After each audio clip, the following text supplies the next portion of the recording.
Shopping করতে যাওয়ার আগে এই তিনটা জিনিস সবসময় মাথায় রাখবেন। নাম্বার 1, দোকানে যাওয়ার সাথে সাথে যদি দোকানদার আপনাকে বলে আপনি তো ফর্সা মানুষ, আপনাকে এই কাপড়টাতে অনেক ভালো লাগবে, আপনি ওই কাপড়টা কখনোই কিনবেন না। আপনি বলবেন এই কালারটা আমার পছন্দ না, এটা দেখলে আমার বমি আসে। কারণ দোকানদার যে জিনিসটা বিক্রি করতে পারে না সেই জিনিসটাই পাম দিয়ে বিক্রি করতে চায়। আর মনে রাখবেন, দোকানদার আপনাকে ফর্সা বললে কখনোই খুশি হবেন না, কারণ দোকানদার ওই একই পাম সবাইকে দিয়ে থাকে। নাম্বার 2, দোকানে গিয়ে কোনো জিনিস যদি আপনার পছন্দ হয় কখনোই দোকানদারকে বুঝতে দিবেন না, কারণ সে যদি একবার বুঝে যায় এই জিনিসটা আপনার পছন্দ হয়েছে, তাহলে সে 500 টাকার জিনিসটা 3000 টাকা চেয়ে বসবে। কারণ দোকানদার খুব ভালোভাবেই জানে মানুষ পছন্দের জিনিসটা একটু দাম বেশি হলেও কিনে। তাই শপিং এ যাওয়ার আগে সবসময় সাথে করে একজনকে নিয়ে যাবেন, পছন্দ হলে তাকে ইশারা দিয়ে বলবেন আর আপনি বেরিয়ে আসতে লাগবেন। তখন আপনার সাথে থাকা লোকটা বলবে তুই এই পর্যন্ত 12-13টা দোকান ঘুরেছিস, এই কাপড়টা ভালো আছে, নিলে নি, না হলে আমি আর তোর সাথে নাই। তখন আপনি বলবেন আচ্ছা যেহেতু তোর পছন্দ হয়েছে দামাদামি কর, দামে বলে নিব।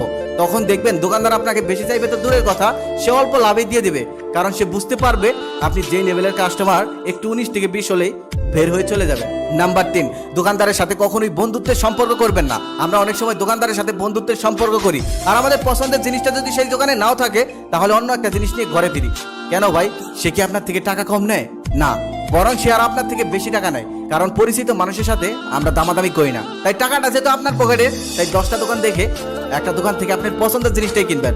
আর শুধু মহিলাদেরকে কখনোই শপিংয়ে বাড়াবেন না, কারণ তারা 20 টাকার জিনিস 30 টাকা দিয়ে কিনে এনেও বাড়িতে এসে খুশিতে নাচে, এটা ভেবে যে 50 টাকা চেয়েছিল, আমি 30 টাকা দিয়ে কিনেছি, আসলে ধরাটা তারা